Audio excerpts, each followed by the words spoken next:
Good morning, I'm Guy Kesteven, rider, writer and historian and narrator of the series of videos for Cycling UK, Marcher Castle's Way cycling route.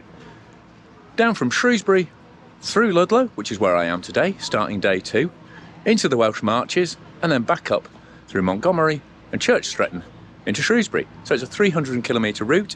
And while the route isn't waymarked, I'll be writing the guidebook for the route, the Marcher Castle's Way guidebook, and that will have full mapping and a linked GPX file, and that's available to buy through Cycling UK. And I'd really urge you to join them as a group if you haven't already. Fantastic charitable organisation who do a huge amount of advocacy and route building work such as this, but also you'll get insurance through them, you'll get member benefits and a monthly magazine. So, thoroughly recommended to join Cycling UK and support creation of routes like this in the future. As I say, this is Ludlow Castle, founded in 1075, and it's when, although Ludlow almost certainly has an older history, it's an amazing position just above a bend in the river, and was originally known as Denham, now known as Ludlow, but this is where Ludlow really starts gaining significance, say, as a centre of Welsh political and well, English and Welsh, the two histories are so intermixed in this part of the country, but pretty much the centre of the headquarter of administration of Wales for most of the medieval period. Very, very prosperous market town, very important for trade, and just full of local history and stunning buildings. And in terms of modern admin, you've got cycle shops, you've got a great range of shops, places to stay, places to eat, and you've also got very easy rail access coming in from the south and the north. So just a really good first stop off. I've had a lovely time here last night, and now heading out a bit more into the wilds for day 2. So hope you enjoy coming with me for a bit more time travel gravel. And it's got over 500 listed buildings, including a lot of half-timbered medieval buildings. And it's just a beautiful town. Several fairs every year, market every day for local produce. Great shops. We had fabulous pizza last night with Isla. So do make sure you make the effort to come up into town and have a look round. And 100k in, it's a great stop off on a 3-day strategy. On the first part of the ride, once you're out of Ludlow, spent riding through this beautiful mixed woodland of Mortimer forest and Bringewood forest. So, straight out into nature. And it's actually loaded with prehistoric hill forts and other archaeological remains, but unfortunately you'll be struggling to see them with the trees. But there are some stunning views if the bracken isn't too high. And this is the absolutely stunning little hamlet of line-tall urns.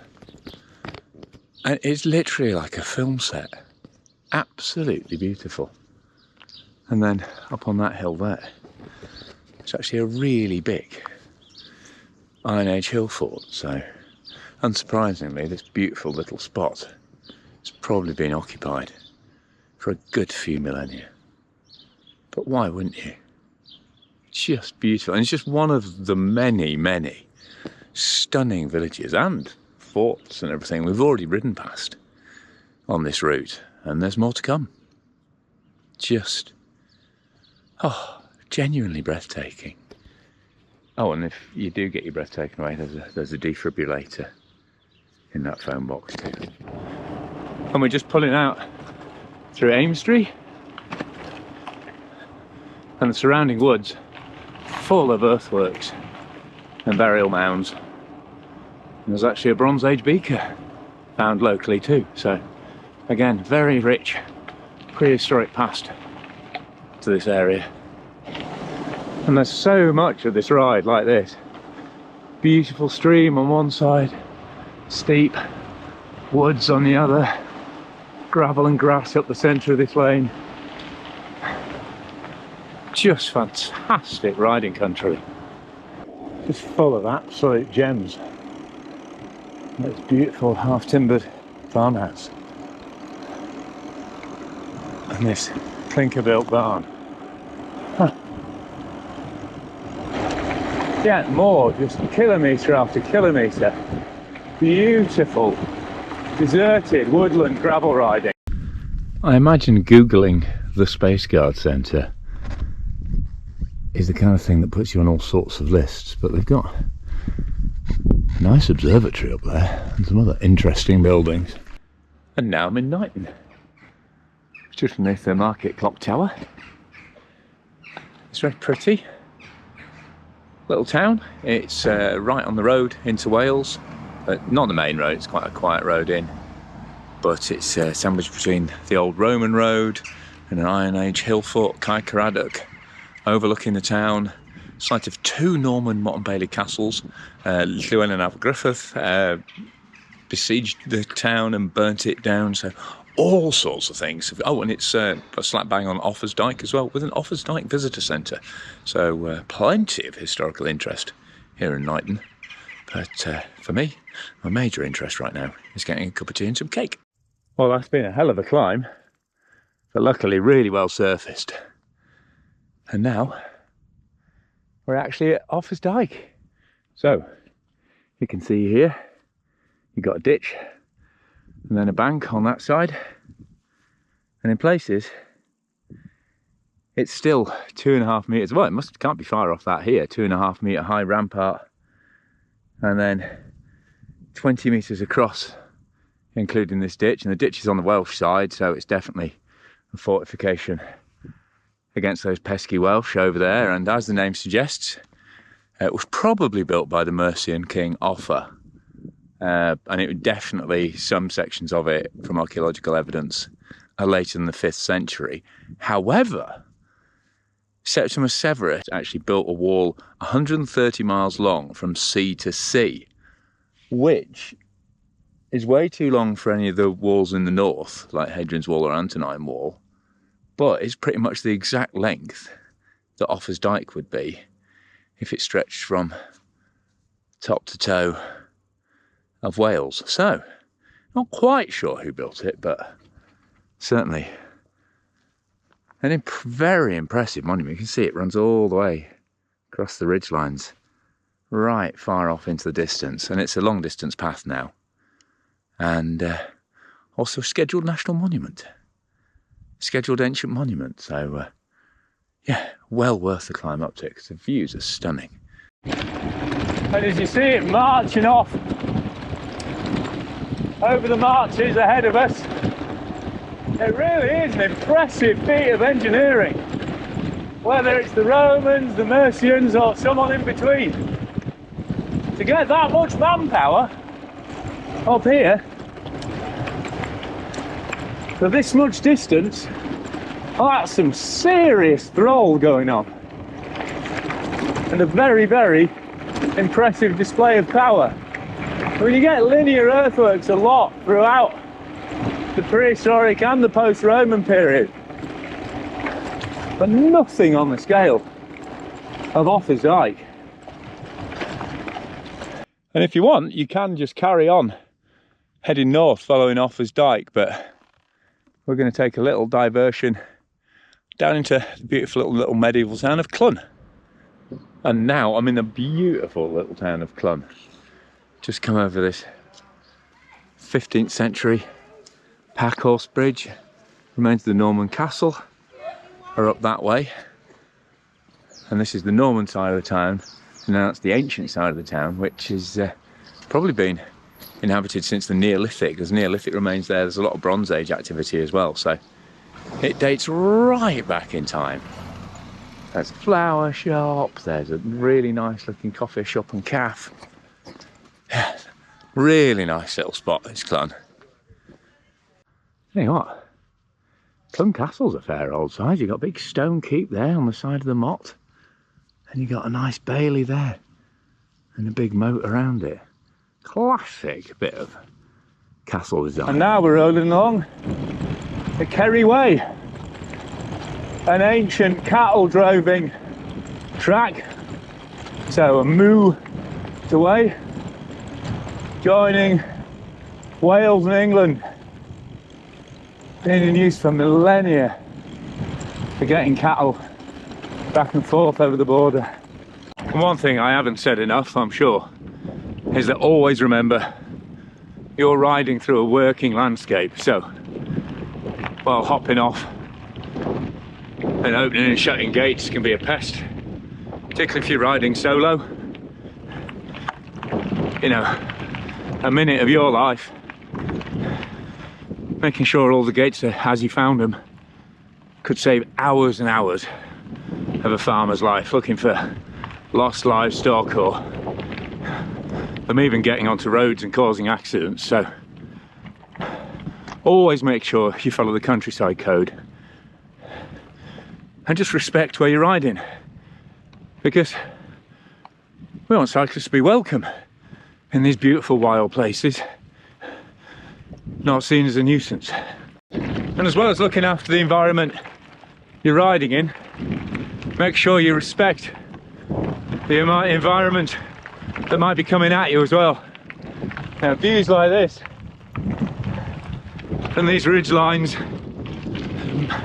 and hilltops are beautiful, but it's obviously a much higher risk of weather exposure up here.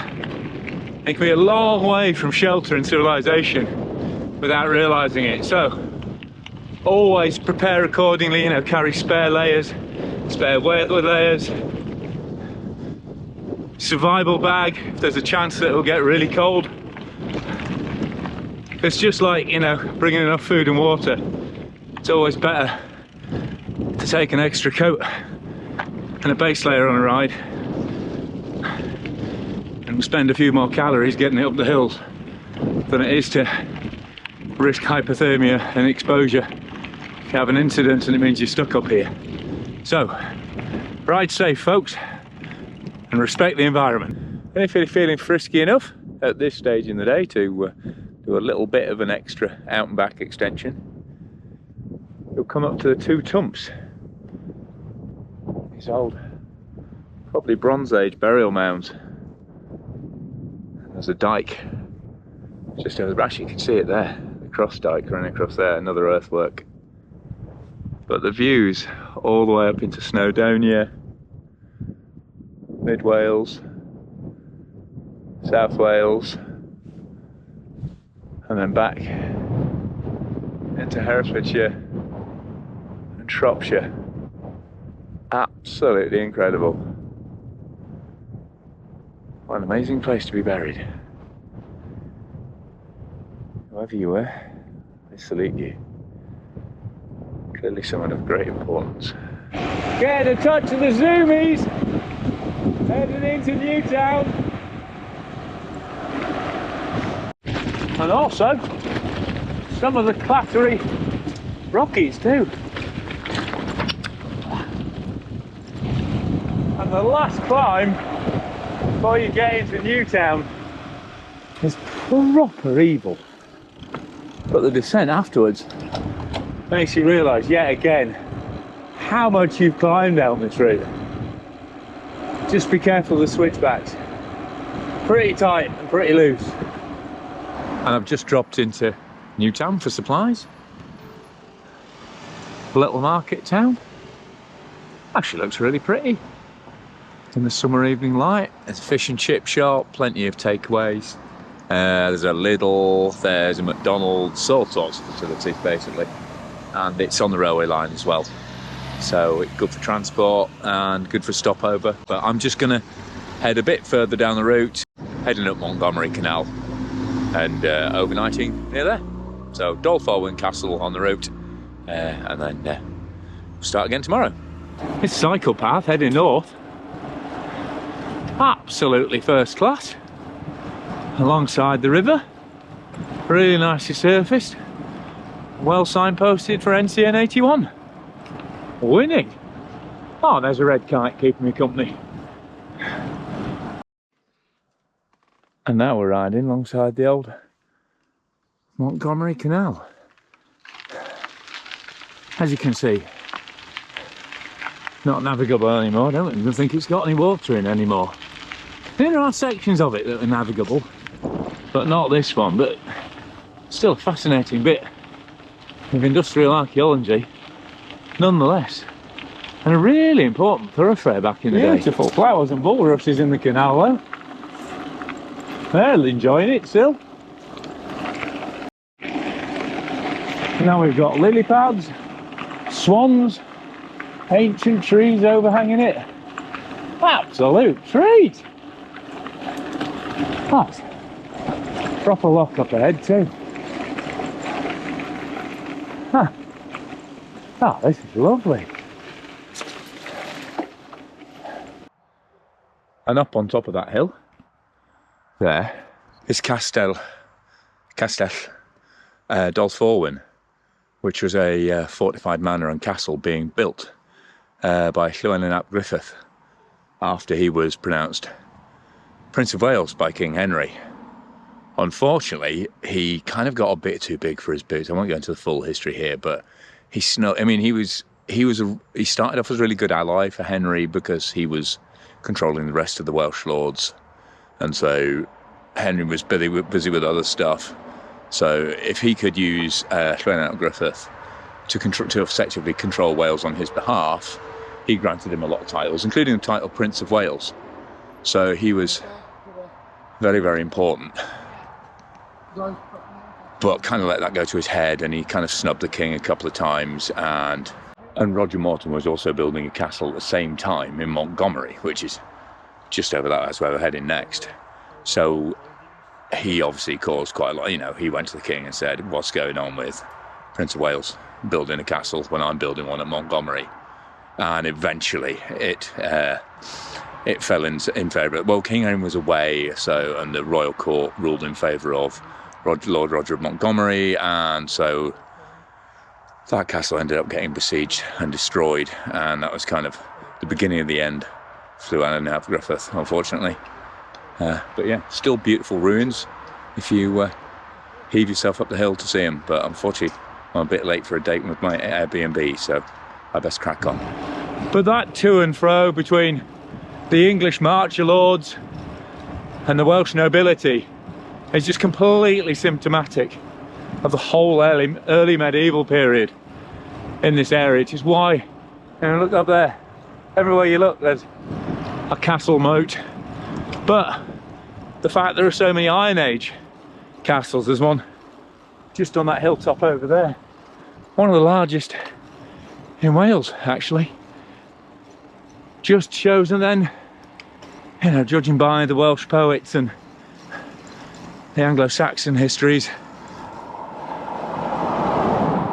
and things like the creation of Offa's Dyke, it's pretty much constant all the way through, from prehistory to the middle of the medieval period, just battling back and forth, and definitely through the Roman period as well.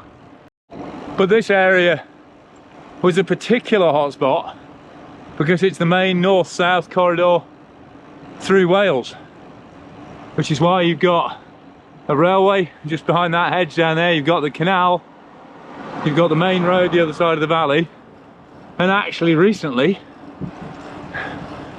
they were doing some road work in Abermule and they found a Roman road as well. So again, right back through history, this is a vital artery through Wales, which is why controlling it was such a big deal. And it just makes for fascinating history, which is always a win as far as I'm concerned.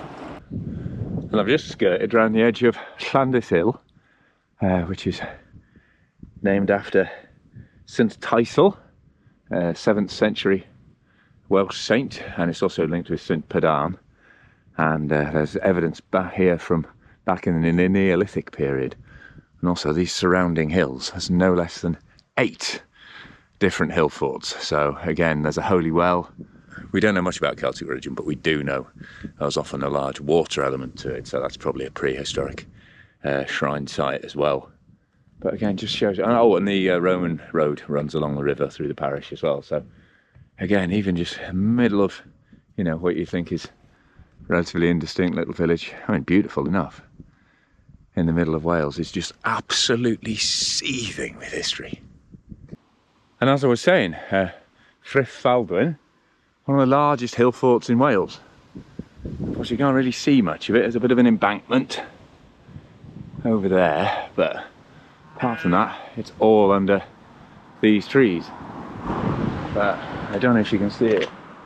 Across the road, it's literally, no, I think it's further down. It's literally cheek by jowl with Montgomery Castle that caused all the you can't build that here chaos with Llewellyn ap Griffith I was talking about at Dolforwyn, because that was the castle that Roger Montgomery was building, and the king said, Roger's building a castle, Llewellyn, if you wouldn't mind not building your castle. And Llewellyn went, I'll do what I bloody like, I'm the Prince of Wales and I'm a big deal around here. And as statements like that tended not to go down well with the royalty, and that's when it all kicked off again. Now this is more like it in terms of a view. So here you've got the classic, I mean, it's a really well built castle. I mean, it's on a crag anyway, so you've got a natural fortification, but you've got the stone keep there, and now I'm in the outer bailey, and then it looks like there's an additional bailey anyway, but as you can see, a superb place in terms of controlling the whole of sort of Shropshire borders and the Welsh borders as well. So that's the Iron Age hill fort up there. And this castle's actually a relatively late build. It wasn't started till the 13th century. There was another Motte and Bailey castle called Hendomen, about a kilometre away. And interestingly, well, it's not that interesting for me, probably not for you, but Bob Hyam, one of my lecturers at Exeter when I was studying archaeology there, he used to do his summer digs at that castle. So I never went on one, to be honest. I was at West Heselton doing the Anglo-Saxon and Anglian stuff. But yeah, again, so much history in this area. And a really nice spot to visit as well. And for once, it's free, so you don't need to National Heritage or National Trust or English Heritage rather. So it's run by Cadw, the Welsh Heritage organisation. So entry is free. And absolutely well worth it. You'll see it as you drop into Montgomery. You'll see the signs. So absolutely worth a little detour off for a picnic, or just to, you know, look out over the surrounding countryside. And in terms of views, we're looking over Corndon Hill, then Stiperstones, and then Longmynd in that direction. That's where we're going next, but that's for tomorrow. So now, time for a quick drop down into Montgomery for a sign-off. I should have done the sign-off up at Montgomery Castle. There's all sorts of lorry reversing capers going on in the background. But Montgomery is a lovely little place. You've got calves, you've got shops, really nice Georgian Guildhall, and just, yeah, really, really nice little market town, and, you know, again, great historical significance. But just to catch up on today, definitely tougher than I expected. A tough route. We're going to probably make some amendments to the route after this recce ride. I mean, that's the whole point of it.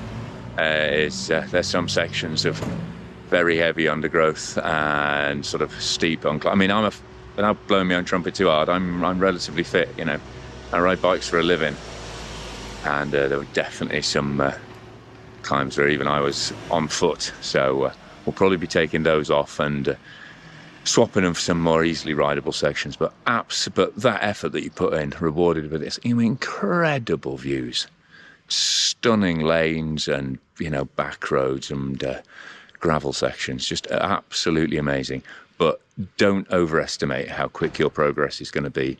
Be kind on yourself in terms of your average speed and how far you expect to go. And also, once you're out of Clun, there's not a lot in the way of resupply until you get to Newport. So if you think you might need a bit more snacks or a bit more water, make sure you stock up in Clun, because it's far better to finish with a bit more in your bag for a midnight snack later on than it is to be dragging yourself over those last climbs with an empty tank. Because even once you've dropped off the Kerry Ridgeway, the last climbs over into Newtown, they're pretty savage in places, but absolutely, yeah. So Fair amount of effort involved in this one, but an absolutely stunning route nonetheless. And yeah, so time for me to head over to my accommodation for the night, and then hopefully you'll join me for part 3 as I go from Montgomery back over the hills to Shrewsbury.